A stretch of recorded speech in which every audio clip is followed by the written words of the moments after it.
Hey, good morning. This is Brett Thompson with the Nevada Office of Emergency Management. It is 10 o'clock on October 7th. At this time, I will call to order the State of Nevada Resilience Advisory Committee. Let's see here. At this time, Lauren, would you call the roll? Lauren Borst for the record. Brett Compton. Present. Brian O'Neill. Present. Thank you. Andy Ancho. Present. Thank you. Jason Andrus. Roy Anderson. Present. Roy.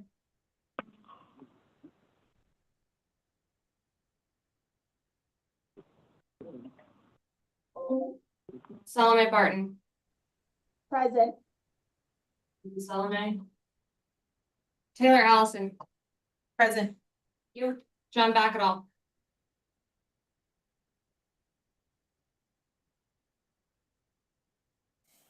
Noah Boyer. Present. Thank you, Noah. Lee Cabanis. Present. Lee. James Chrisley. Anna Chavez. Present. Thank you, Anna. Joe Colacercio. Kyle Servolio. Tim Galuzzi. Present. Thank you, Tim. Kelly Echeverria. Present. You, Andrea S. Andrea S. Present. Thank you, ma'am. Jessica Brenner. Present. You, Tim Hill. Present. You, Eric Holt. Present. Thank you, Eric. Chris Lake. Present. You. Carolyn Levering.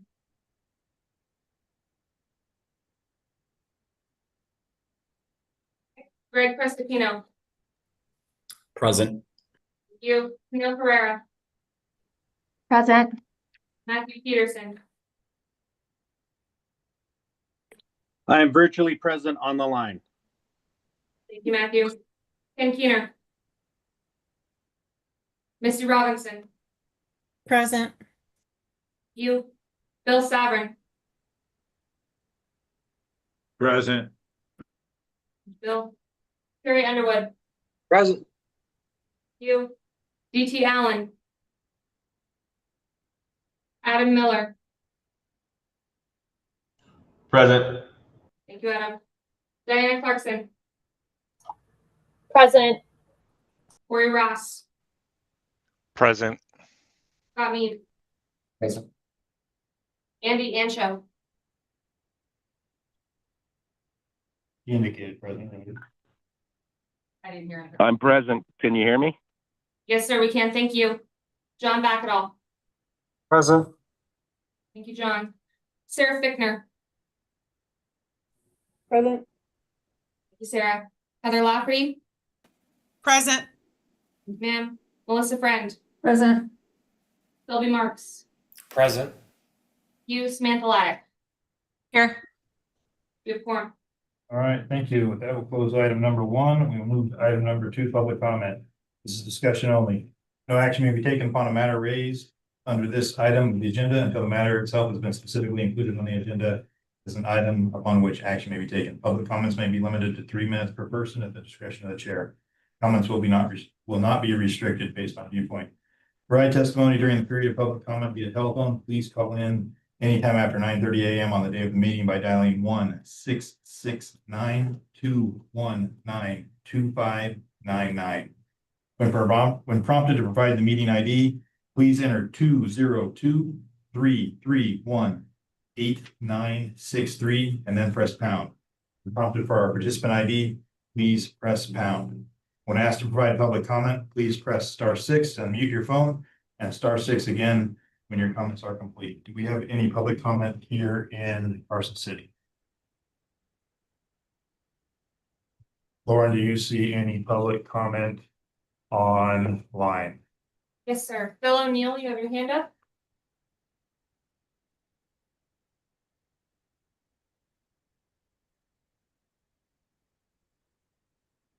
Sir, if you're trying to speak, we can't hear you.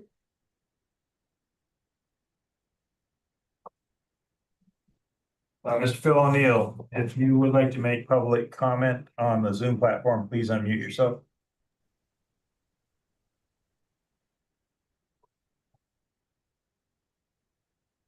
Mr. O'Neill, we are not hearing you. We will circle back. Are there any other additional comments online?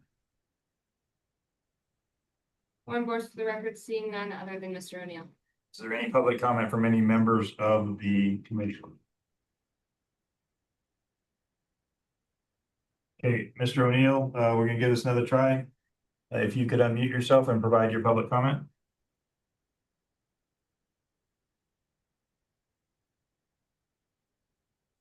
Okay, at this time, we are not able to hear Mr. O'Neill. We will try to come back to him at the end for public comment.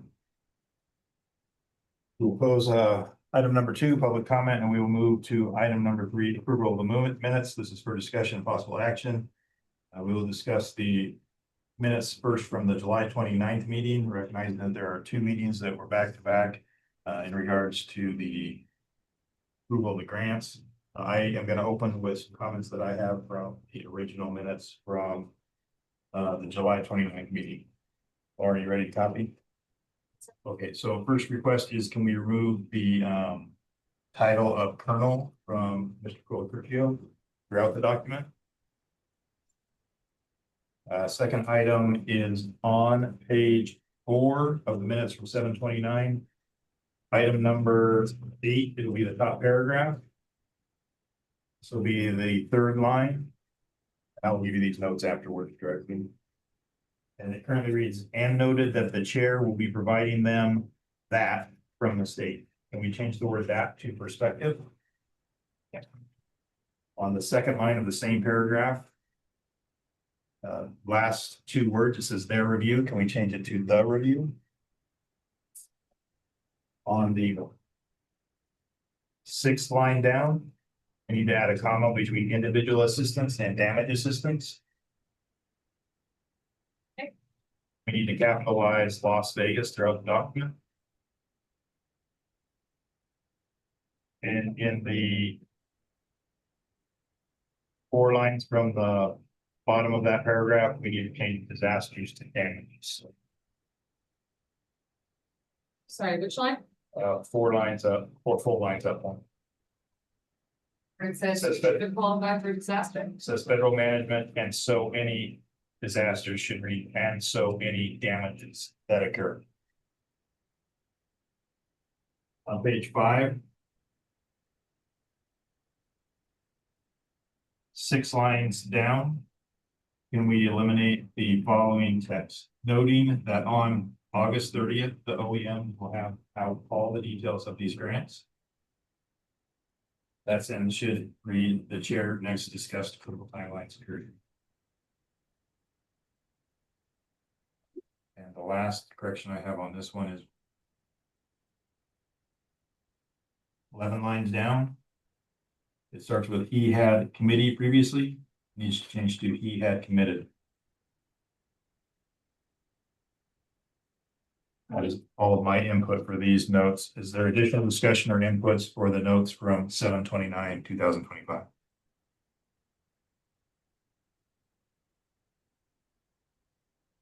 Okay, hearing no discussion, I would take a motion to approve as amended.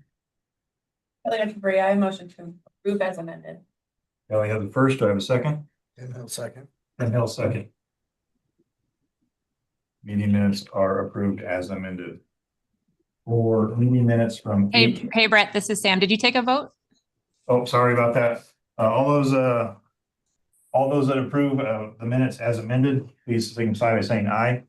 Aye. Any opposed, say nay. Minutes are approved. Thank you, Sam. Appreciate it. For the minutes starting on 8/26/25, I will open. Again, please remove all references to Colonel Joe Curcio. It should just be Joe Curcio. I believe that's all my input. Is there any additional discussion on these meeting notes? Ellie Echeverria for the record on page 4, Item N says Lieutenant explained, Lieutenant who? I'm not really sure. I will go back and check the record. Thank you. Any additional input on the minutes from 8-6? Kelly Echeverria again, for the record. Taylor's yellow on the first page. Can we explain that? Yeah, both. I mean, I love highlighting Taylor and her accomplishments, but So remove all yellow highlights from both minutes. Yeah. Any additional discussion on the minutes? Okay, at this time, I would take a motion to approve the 8-6-2025 minutes as amended. Tim Galuzzi for the record, so moved as amended. Tim Galuzzi with the first. Do I have a second? Andrea S. second. Andrea S. with the second. All those that approve, say aye. Aye. Aye. Aye. Any opposed, say nay. Nrac minutes 8-6-2025 approved as amended. That will close item number 3. We will move to item number 4. The Homeland Security Grant Program's definition was discussion only. I'm going to walk us through the discussion on definitions. So as we know, the definitions we're currently using are maintain, enhance, and new. And what I wanted to do was capitalize on the time that we were freshly off of the grants approval process, some of the challenges that we experienced, and give the committee the opportunity to have a discussion and bring that back for a vote in the next committee on how do we define these different terms and how do we apply those to the ranking. So one of the challenges we started with this year was that we were following our prior methodology that all maintain projects automatically. We didn't have a good definition of what fully defines maintain as far as the dollar amount. And so there are numerous ways that we could do this. So I'm just going to walk through some of my thought processes here and open the floor for discussion. So maintain is currently anything that was prior approved. And there was no limitation on dollars. A way we could do this is it maintain anything that was prior approved at the prior approved dollar amount? Then, or is it anything that was prior approved regardless of whatever increases they? That then leads to the enhanced discussion. So enhanced right now, there's no set definition. The UASI uses 10%, but we don't have that here at the Nrac. So the discussion is what qualifies for enhanced? Is it anything that was maintained previously up to 10% increase? Will then automatically be approved? Or is it any dollar amount increase above what was approved as a maintain in the prior year? And then the next discussion would be related to new. And a couple of ways we could approach that is new any dollar amount increase? Is new any dollar amount increase above 10%? Or is it a discussion that we want to have? Obviously, any project that was not prior voted on maintained or enhanced, or do we just want to go to a process where everything is ranked every single year? And so there's lots of ways we can do this, but what we need to do is be more consistent methodology that we all agree to as a committee, so that next year we can be more efficient. So at this point, I would open the floor for discussion to the entire committee on thoughts and input on this.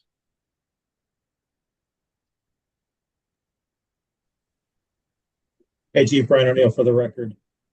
Just two things on maintain items. I believe that the way that the UASI does it, which would work well, is the 10% over previously funded as the limit to maintain or to be categorized as a maintain item. Because if the previous year they set the spending level at a certain amount that was approved, regardless of what the initial ask was, then that should be the carryover from that point. There really should also be a timeline where a maintained project can have its maintained status, so that it's not, an item isn't funded into perpetuity. We currently use a 3-year window to maintain projects, where then they have to be reevaluated on the merits of the project. And I think that would be a good step for this committee as well. For Council record, thank you, Chief. And I did fail to mention that we are still on the Nrac currently reevaluating every 3 years. So that is definitely part of the methodology used. So good point. We have a, is that Noah? Noah Boyer? Yes, sir. I think we've had this discussion in the past when we look at like the bomb squad side of this, and we talk about maintain. Is it maintaining the capability or is it maintaining that piece of equipment? And that's where, you know, we've kind of gone back and forth over the years. You know, for example, we will buy an X-ray system. Well, that X-ray system, we can usually get functionality between 8 to 10 years out of.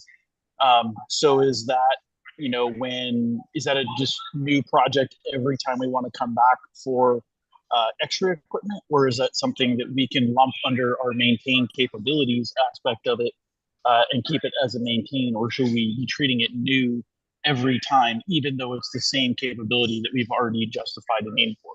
And that was where, you know, we've kind of gone back and forth of, is it that exact piece of equipment, or is it a capability perspective? Their input on Noah's point here, capability versus a particular piece of equipment from the committee. This is Taylor Allison for the record. I share the same concerns as Noah and was going to bring that forward as well, because there's a lot you could potentially justify under maintaining a capability.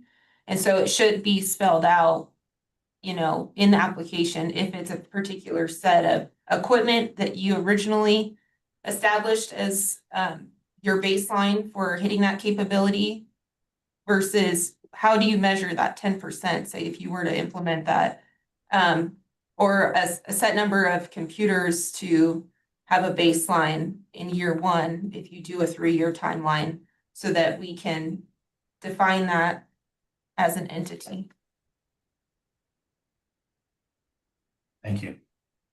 Any other input on Noah's comments in regards to capability versus piece of equipment, and what would be a course of action for this committee?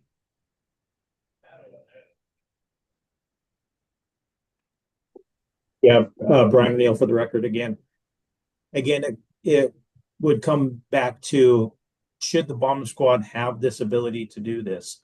And if it's been longer than 3 years, I think it's easy to justify it as a continuation. Or, I mean, if you presented it as a new project because it has fallen outside of the guidelines of a maintained project because of time, I think if the committee looks at it and says that we want our bomb squad to be able to do this, it still would hold up to the vote, and it would continue to apply scrutiny to projects that are being funded over long periods of time. Thank you. Anna? Yes, I just wanted to bring up specifically when we're talking about maintain projects. Part of the issue that I think we're running into is we're seeing a huge cost increase, especially with certain technologies. So where it might have only cost a certain dollar amount to replace a Fusion Watch camera 3 years ago, that cost has just gone up 20-something% now. So when we're looking at limiting as far as how much a grant can go up percentage-wise for a maintained grant, I think we need to consider the cost of technology versus what it was when we originally put in for it. Thank you. I appreciate that. Chief O'Neill? Oh, sorry. I think I had my hand up from before. Take it down. Diana Clarkson? Diana Clarkson for the record. Just to piggyback off of Anna, I think there's twofold. I think there's a difference when we're looking at maintained projects, say like the strip camera program that Metro has. If they're trying to add 50 cameras and it's a significant cost increase, to me, that's an enhancement because they're adding capability. Now, if there's an increase in cost because of the inflation, but we're just maintaining the capability, I think that should be maintained. So again, I think the percentage can be tricky, but I do think that potentially maybe there's an opportunity for us to present on whether this is a true maintain. The reason for the increase is inflation versus the reason for the increase is an increase in capability, and voting potentially with that as part of the disclaimer so that those could possibly be automatically pushed through versus going into the true enhanced versus new categorization or voting process. Thank you. Matt Peterson. Just tagging on in the conversation. So I'm going to use the bomb squad as the example. I think NOAA does a great job, and I think I've brought this up before. The bomb squads in the state tend to manage each other when it comes to Nrac decisions and whose turn it is. I support maintaining this. I'll give you that disclaimer. I do think that some publications or something to memorialize saying how they have typically managed their rotations of asks through Nrac in the past of either this is the Nevada recognized bomb squads.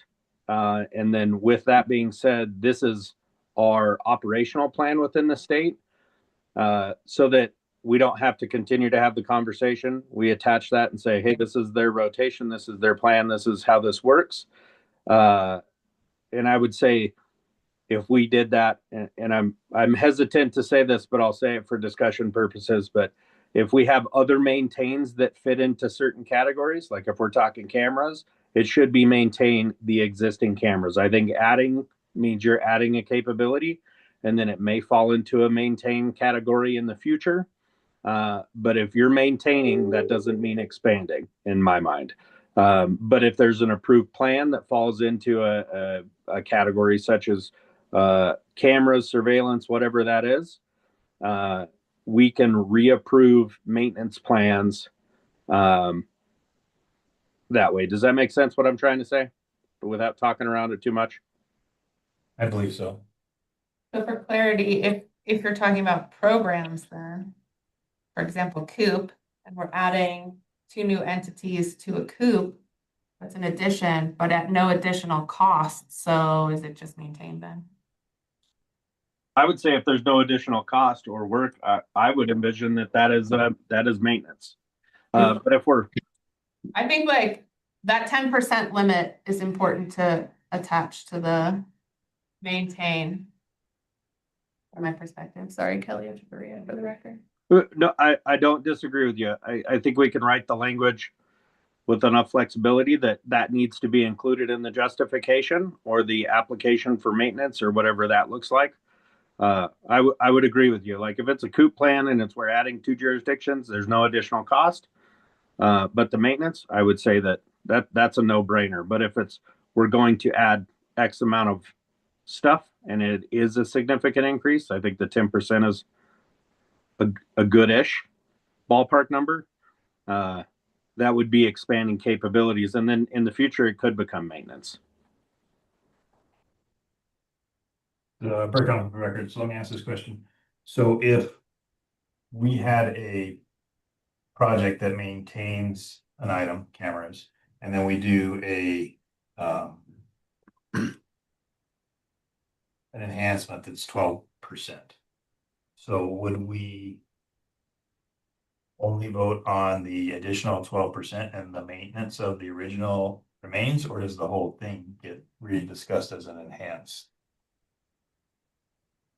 I.e., so if it costs you $500,000, you automatically got the $500,000 the next go round, but the additional 72,000 would be the area of discussion. Okay. Yeah, I would say the increase. I mean, maybe Noah can chime in here or not. Let's use bomb robots as the example, or X-ray machines. How much did they cost originally? What's their lifespan? And I can almost guarantee you when they have to replace those aren't going to be cheap replacements. But we are maintaining their capability, because if we don't, there's a massive loss. So I don't know the perfect answer. I would say it could be in the maintenance category, but there needs to be discussion around totality of funding. Thank you, Matt. I appreciate that.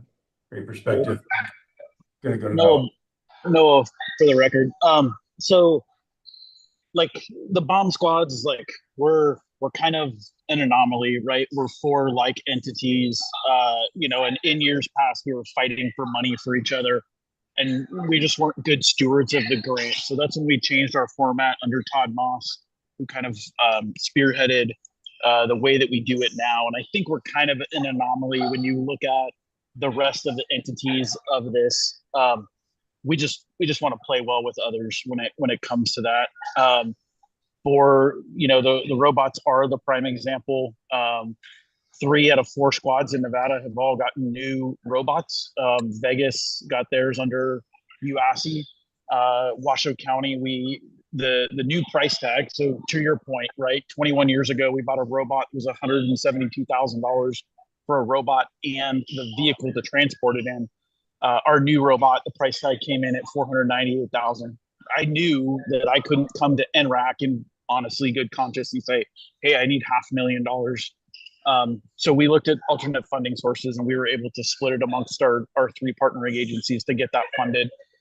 Elko was able to get theirs funded through the mines. So we're trying to be the good stewards of it.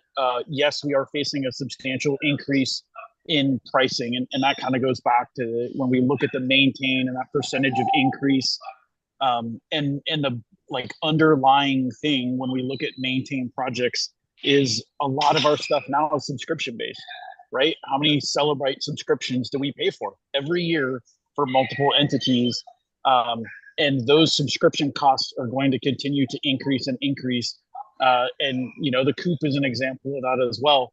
So where do we draw the line at, how many subscriptions we're going to continue to pay for that's going to take away from the other, things that are out there. And they're all things that we need 100%, right? We need to be able to dump phones. We need to be able to have our cooperation, for our plans and those types of things, and perimeter, great things that do great things for Nevada. But it's those continued subscriptions that we see that are hurting us year after year, taking a big chunk of the grant. Thanks, Noah. I'm gonna go to Tim Gluzzi.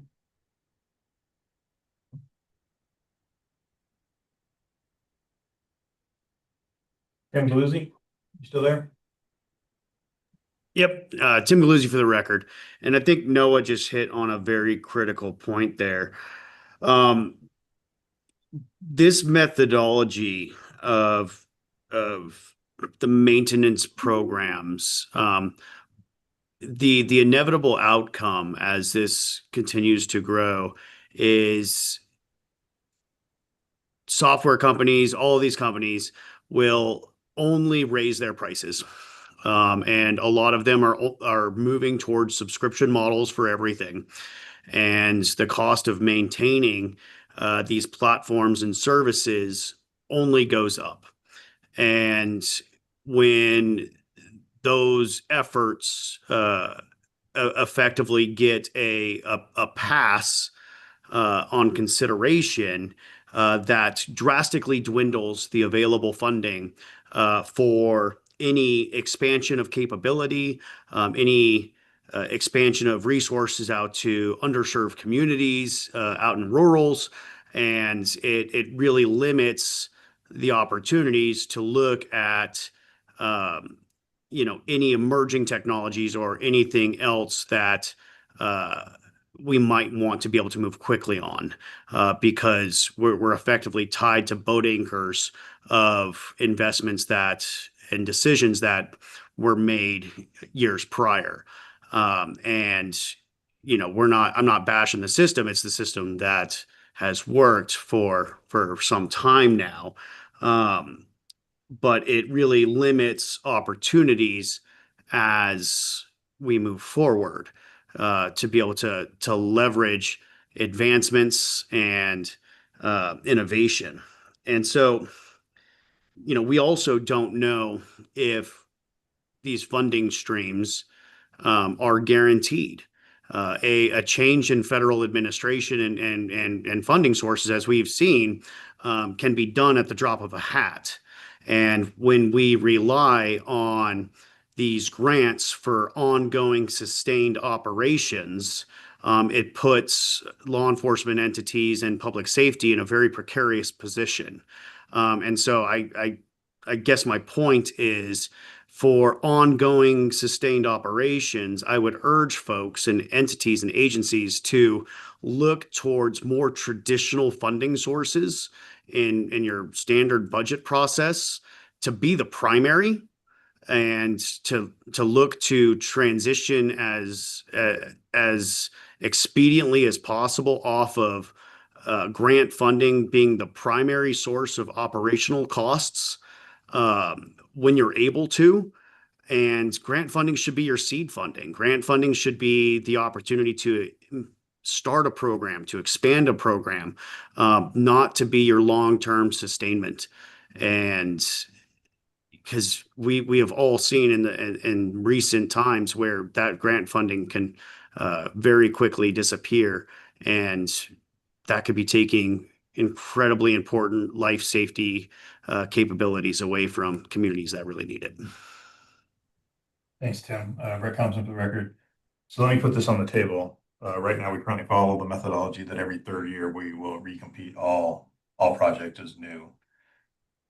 What are the thoughts on whether we just do new every year, or we drop 3 years to 2 years, so every other year would be a recompetition? Are there any thoughts on that, good or bad?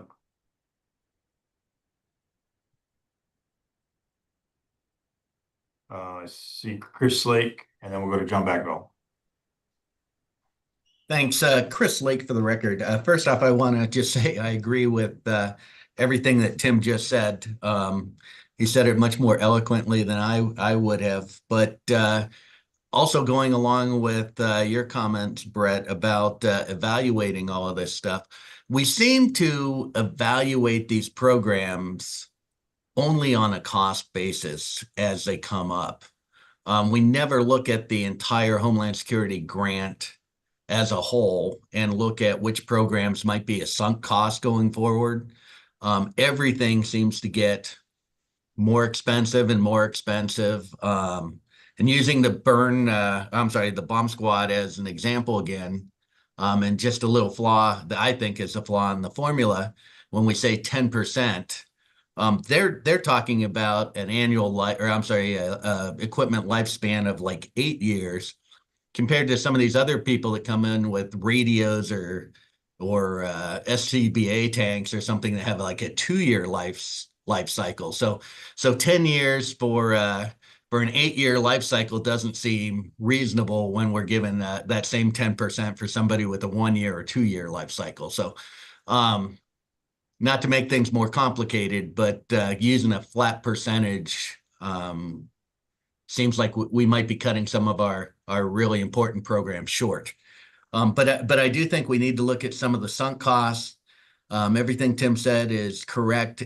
Everything is getting more expensive with tariffs and inflation and everything else. It far exceeds 10%, probably on an annual basis. So I think we need to go back and look at all of the programs, and maybe it has to be annual in this type of fiscal climate.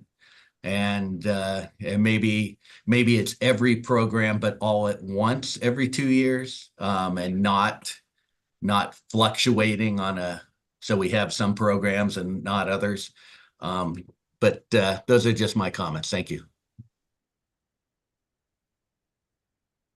Thank you, John Bagwell. Thanks, Chief. I'm going to say what was just said about Tim as well. I think he's nailed it right on the head. The historians of this grant would tell you that it used to be the big bang money up front for a need, and then the maintenance was the responsibility of the budget moving forward. So we shouldn't see reoccurring costs for the same thing throughout the year for general maintenance year to year to year. So thank you for saying that, Tim. I think Baum also hit on something with the consolidation of services is very important. Emergency management could do that as a regional approach. So if there's a need, like for vehicle ramming devices, you do it as a regional approach, and not every jurisdiction buys so many of those. I think this is no knock on our fusion centers, They are a huge resource. We use them for everything, and they are required in this grant, and we need them in this grant.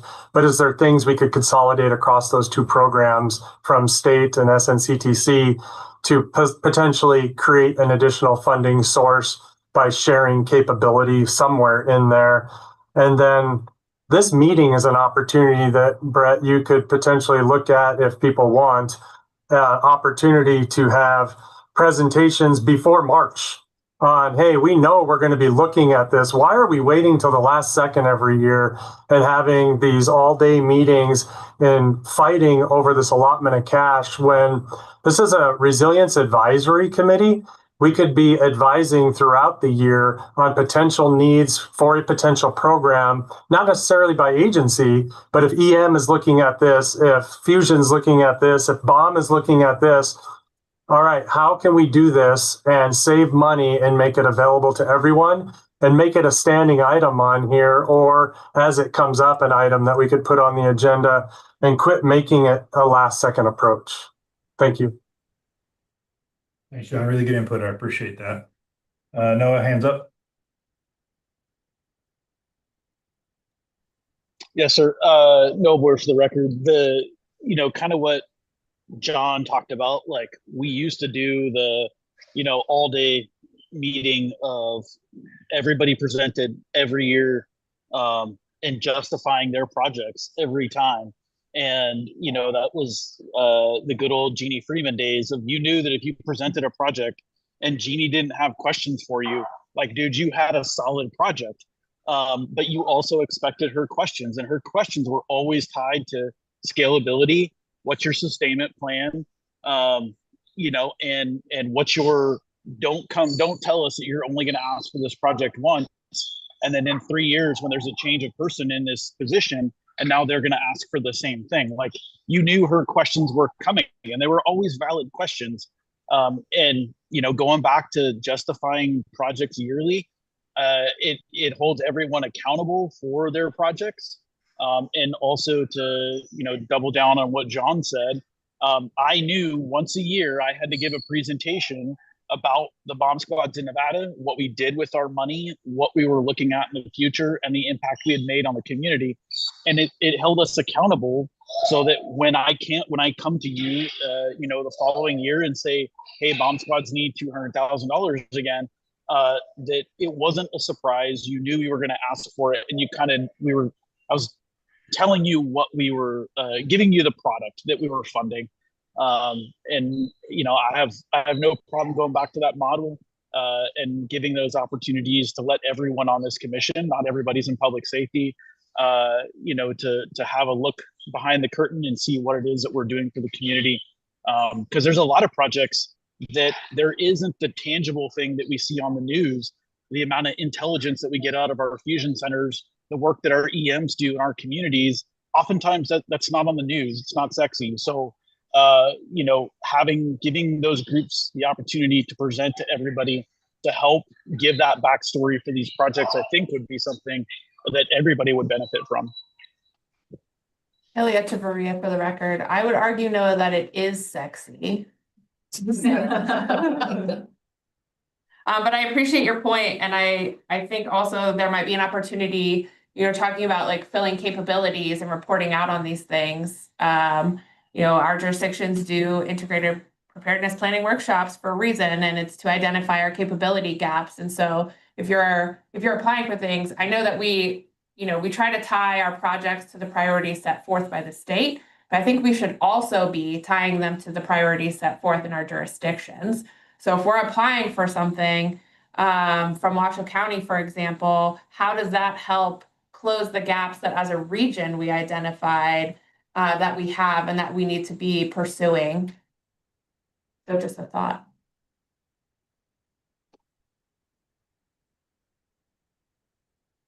This is Taylor Ellison for the record. I just want to go back to what you, Chief Compton, asked what we thought about ranking every year. Just from the perspective, I know a couple of you have touched on it, and I agree with almost everything that's been said. As a rural entity that just entered into applying for this grant in the last couple of years, it's very difficult to propose any type of projects against those that are maintained. And enter and ask for something that we see as critical or is tied to maybe our RPP at the local level. But we have built this level of capability across our state. So looking at this from a committee perspective, we should be looking inward as to what we want to maintain. Forward thinking, can we have that identified ahead of time so that when we're going to write an application and then we find out just days prior, there's really only going to be $60,000 available above the red line. Is it even worth it to put in the time for an application at that point? If we have identified whatever the timeline may look like, what that maintain is, plus a 10% and or above the 10% if it's related to inflation costs. Putting it out there as part of the application period with enough time so that people identify, okay, there's only so much left and available. Is it worth your time to submit an application at that point? I think our sheriff's office, our law enforcement would love to put in for additional applications. And from our perspective, I've shared with them, this is very competitive against existing projects. So we do the same thing that the bomb squad's essentially doing, is having those conversations offline and maybe putting forward, our highest priority project at that time. So any way we can restructure to make it more clear for those that are looking for maybe that one-time ask would be beneficial. Good point. Thanks. Really good. Adam Miller. Thanks, sir. Yeah, Adam Miller for the record. 2 points. I think moving to a 2 or 3 year maintenance window before everyone has to renew that application would be helpful, especially given at the state level, being on a 2-year budget cycle, or when funds are kind of frozen outside of IFC, obviously for 2 years, it helps to maintain a project to that next actual official move. And to the lady's point right before this, I do think there is, fidelity in applying no matter what. As folks have seen on our SLCGP side, there are negotiations that can go back and forth to get certain projects above the red line. So I don't think, seeing a red line in the sand of $50,000 or whatever the monetary amount is should be a turnoff for applying, no matter what kind of monetary amount you're asking for, because there are negotiations to get certain projects above the line at the end of the day. So I think 2 things: moving that maintenance phase to a 2-year, 3-year period that we discussed before, and then also recognizing the flexibility of negotiations to get certain projects above the red line when that number comes. Thanks, Adam. Just add something to that. So this is Taylor Allison for the record again. I just want to touch on that because I have observed in the last couple rounds of rankings where the scalability is asked, but 9 times out of 10, I think people are saying, no, we can't scale back. Some of them are very obvious that they can be scaled back. And so including some sort of scalability plan in the application process. So we don't have to wait for the Jeannie Freemans to ask the question. We can see, I know there's a question in there in the application, but it's usually very black and white. Like people are yes and no versus, can we have more realistic conversations about what's scalable, meet the capability? Yeah, Adam Maybe Miller. the question. Sorry. No, and selfishly, I hold the position of negotiations because, as Chief Compson can attest, I went through this on the SLCGP side where I had, a request in, and then I took a $250,000 haircut to allow some other projects to get above the line. So I think, it all depends on transparency and honesty and kind of that inward look of, can we take a haircut to get another project above the line? And I know that's rich given that I have no hair. So talking haircuts is ironic, but no, I do think it's just a matter of us working together in the collective to make sure we can get as many projects above the line. And if, to Tim's point earlier, if you can get a 75% grant funding towards your project and then work outside of the specific grant to get that other 25%. That those are efforts that should be exhausted before elbowing out other grants. Kelly Echeverria again, if we could tailor the question to be more specific, in the application process to say, you know, what is your flexibility or what is your scalability? Be specific. I think if you're changing the process up front to say it has to be listed here, this will not be a, I don't know, can't make it up on the spot in conversation. Take that aspect out of it. Then I think that'll help because everybody comes to the table with scalability in their projects, right? But if we have a better pulse of what that is ahead of time, I think it'll cut down on the time that we spend kind of negotiating these things. Yeah. So, before I go on back on mine, our comments for the record. So really, if I read this right, or I wrote this down right, is in the application, when we ask for what's your scalability, if you're asking for something that's 100,000 and you put in here, my scalability is 25,000.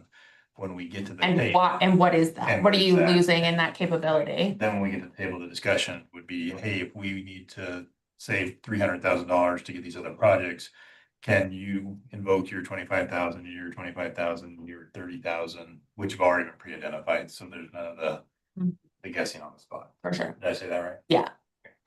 Right. I appreciate that. John, back it all. Thank you, sir. John Backetall again. So I did leave out one point that a couple people touched on, but I think it's a good emphasis, especially in light of the new information you've given us on 1-year performance periods. That just goes to the point of having annual testimony on every grant. If that performance period is only for 1 year, that funding is only for 1 year. So if you're looking to come back for additional resources, additional capabilities, then you have 1 year. So you should be back every year. And then another question, God, I don't want to make that grant application any longer, but we could get rid of some of the questions in there and put in there that, did you ask for this in your general fund budget or any other funding stream? So we know ahead of time, they've tackled every possible lane to go through. And this is a last resort and it's a must have and blah, blah, blah. And it's one time and we are going to maintain it moving forward. I think all of that type of questioning that Kelly started and I'm jumping on is more appropriate question than some of the questions we're asked currently. Thank you. Thanks, John. Diana Clarkson. Thank you, Dinah Clarkson, for the record. I just wanted to reiterate for encouraging all applicants as well. I believe the current rules for deobligated funds requires an application in that prior funding year. So if somebody feels as though they may not have a chance in actually getting any of the funds, I would still encourage that everybody who has a need puts in an application. At least it makes them eligible for deobligated, even if they fall below that red line. So I just wanted to make sure that that was noted if that still continues to be the rule for deobligated funds. Thank you, Diana. Good point. Additional comments? Discussion?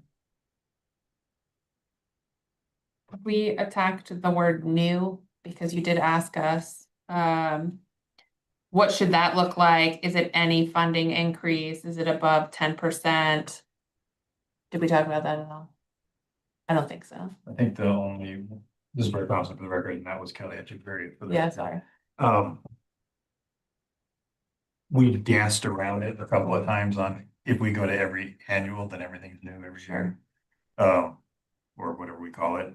I think that's the only way we really have addressed it. When I first presented it, I said, you know, is it a certain amount over 10%? That's what we settled on for enhanced. Or is it just any new product first time we're seeing it? Or is it just we go to an annual every year? We've definitely danced through that, but I don't know if we've had a solid conversation on that. So Kelly Echeverria, again, for the record, I think, you know, from my perspective with new, if it hasn't been prior approved, then that would make it new. I think that would give applicants the opportunity, if they had previously applied and it wasn't approved, to tweak their application to better fit the needs of the grant or whatever the committee is looking for moving forward. It wouldn't limit reapplication, so to speak. Okay, thank you. I appreciate that. Noah. Yeah, just to kind of echo what Kelly said, and this kind of goes back to that original, like, is it a new piece of equipment or a new capability for whatever that entity is? That's kind of where, we've had this discussion and danced around this discussion for 10 years now of, what is a new project? What are we maintaining? I mean, and, what is the deficit of not having that type thing? So identifying, if it is a capability or if it's a equipment or, ability that comes out of it, that's where that line was drawn. And I mean, I've submitted, an application for maintain for Bomb Squad and a new application in the same year because it's a new capability for us versus a new piece of equipment. We're getting new X-ray equipment. Well, that's already been approved.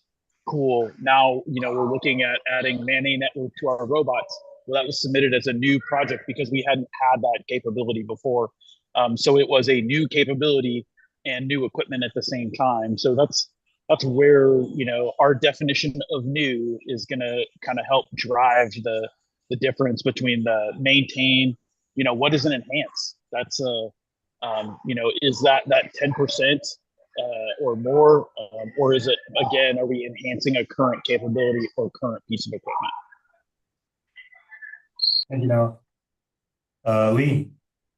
Lee Cabinets. Yep. Lee Cabinets for the record. So maybe my question is being underinformed a little bit on it, but is new, or the definition of new as far as the committee has seen it in the past, is that something where it's totally new, or where this is a new ask for funding through Nrac? Is this something that's been sustained or maintained by the jurisdiction or the state in some other manner, and now because we've never asked Nrac before, it is a new funding? So maybe that's a question, and then maybe that helps me to consider it going forward too. That is Brett Thompson for the record. And my understanding is new would be any new project to the committee, not necessarily new to your jurisdiction. Chief O'Neill. Okay. Yeah, Brian O'Neill for the record. I think it's important to create some distinction in the new category, because this really is the purpose of grant funds, is to build capabilities and do it in a way that's sort of outside the normal budget process.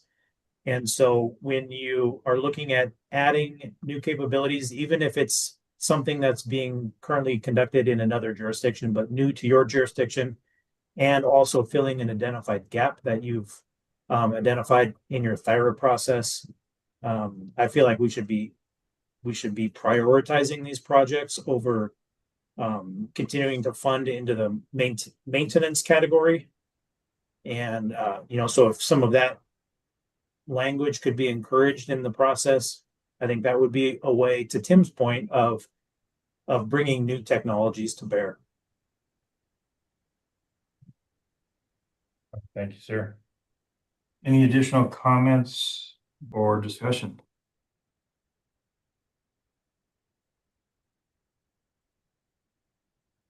Okay, Brett Thompson for the record. So I'm just going to put this out here publicly. So before the next Nrac, it is my intent that we will present various courses of action to the committee for consideration and or action. And there is a distinct possibility that I will coordinate with Chief O'Neill and solicit and or establish a working group to subcommittee working group, work through this with us. The intent is to be better prepared for the next round of grants, whatever that might look like in 2026, which hopefully will be closer to on time than the stuff we went through this year. Any questions or comments about that? Or concerns?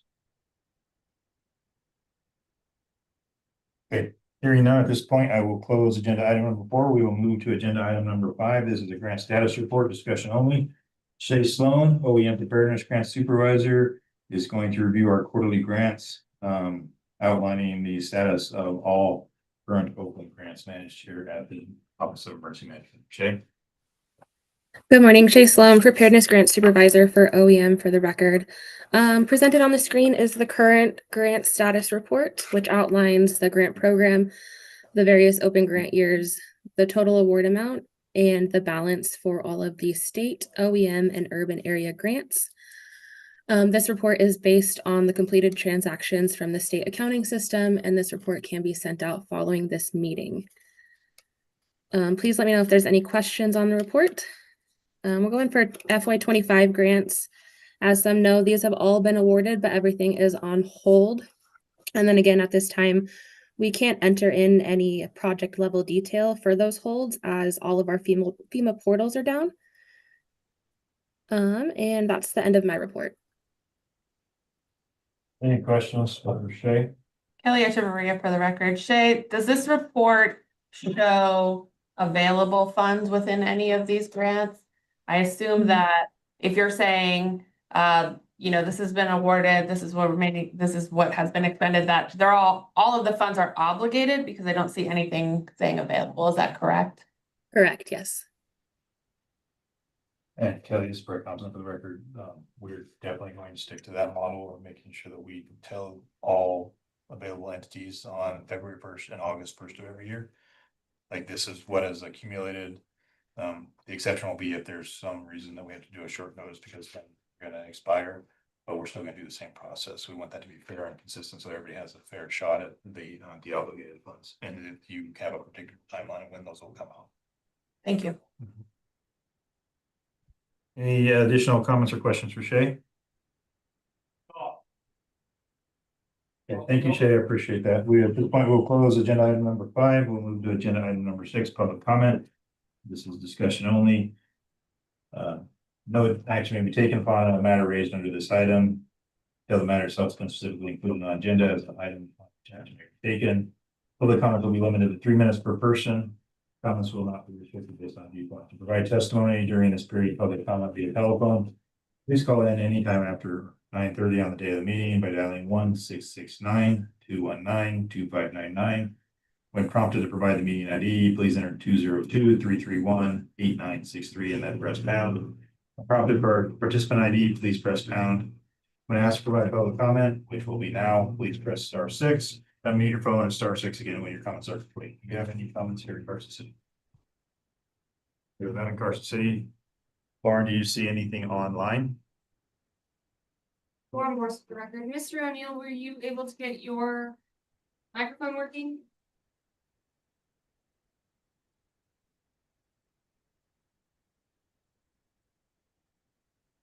Seeing no other comments.